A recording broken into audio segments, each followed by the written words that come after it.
જિલ્લાના આ પ્રશિક્ષણ વર્ગના સમાપન સત્રમાં ઉપસ્થિત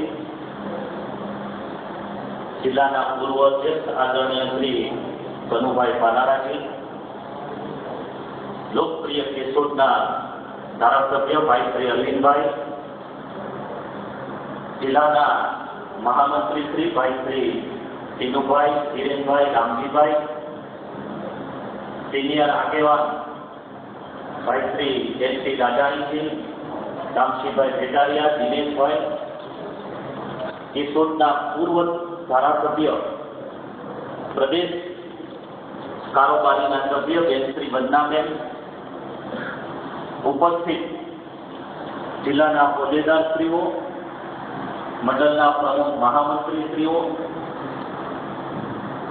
અને અપેક્ષિત કાર્યકર્તા વડીલો, યુવાન દોસ્તો, બહેનો, આપણે સૌ જાણીએ છીએ કે 3 દિવસ સુધી પ્રદેશની સૂચનાથી અભ્યાસ વર્ષનું આયોજન થયું છે અને આજે એનો અંતિમ પડાવ છે. આમ તો બપોરે 3:30 વાગે આપણે છૂટા થવાનું હતું, પરંતુ ભીખુભાઈ કંસાણીએ એક સત્ર વહેલું લઈ લીધું એટલે આપણે બધા અહીંથી ભોજન કરી અને છૂટા પડીએ એના માટેનું આયોજન પ્રદેશની વિનંતીથી કરી અને આ સમાપન સત્ર બાદ આપણે છૂટા પડવાના છીએ. જિલ્લાના કેટલાય અપેક્ષિત કાર્યકર્તાઓએ 3 દિવસ સુધી હાજરી આપી, કેટલાય પ્રતિકૂળ સંજોગોને કારણે 1 દિવસ 2 દિવસ સુધી રહ્યા, પરંતુ કહેતા મને ગર્વ થાય છે કે 6 જિલ્લાના અભ્યાસ વર્ગો આજે ગુજરાતમાં આ 3 દિવસ યોજાઈ રહ્યા હતા. એમાં સૌથી સર્વશ્રેષ્ઠ અભ્યાસ વર્ગનું આયોજન હોય તો તે જુનાગઢ જિલ્લાનું, અને એનો યશ જિલ્લાના મહામંત્રીશ્રીઓ અને મંડળના પ્રમુખ તથા કાર્યકર્તા મિત્રોને થાય છે. વડીલો ધારાસભ્ય ભાઈ શ્રી કનુભાઈ, અરવિંદભાઈ આ સત્ર અભ્યાસ વર્ગ ચાલુ થયા એની પહેલા પણ ચિંતા કરતા. યુવાનજી એટલે કદાચ ક્યારેક આયોજનમાં પણ ખામી ન સર્જાય.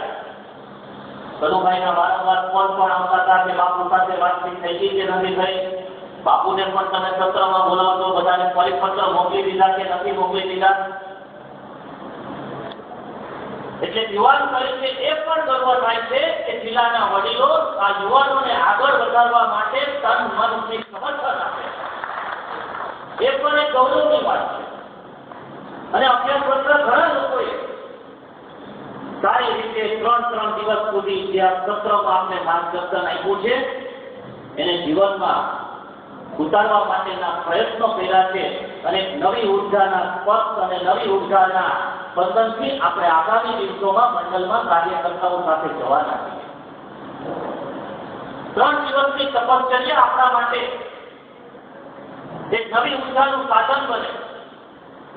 એક કાર્યકર્તા, ભારતીય જનતા પાર્ટીનો કાર્યકર્તા મંડળમાં એનો વાણી, વ્યવહાર, વર્તન આ અભ્યાસ વધતા જ ન છે, પરંતુ પેલા સંગઠનમાં આવી અને અભ્યાસ પર લેવાનું પસંદ કરે એ ભારતીય જનતા પાર્ટી સિવાય કેમ શક્ય નથી.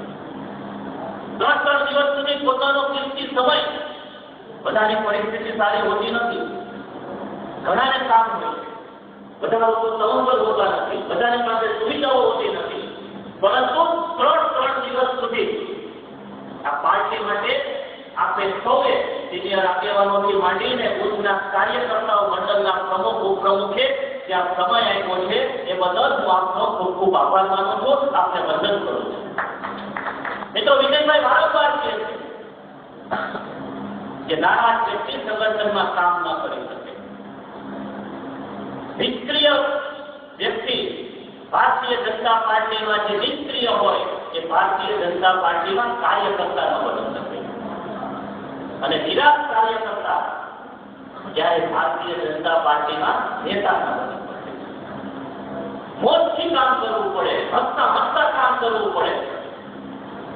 આગેવાનો સિનિયર હોય કે જુનિયર હોય કે મંડળનો પ્રમુખ હોય, કાર્યકર્તા સાથે આંખથી આંખ મિલાવીને એની સાથે વાત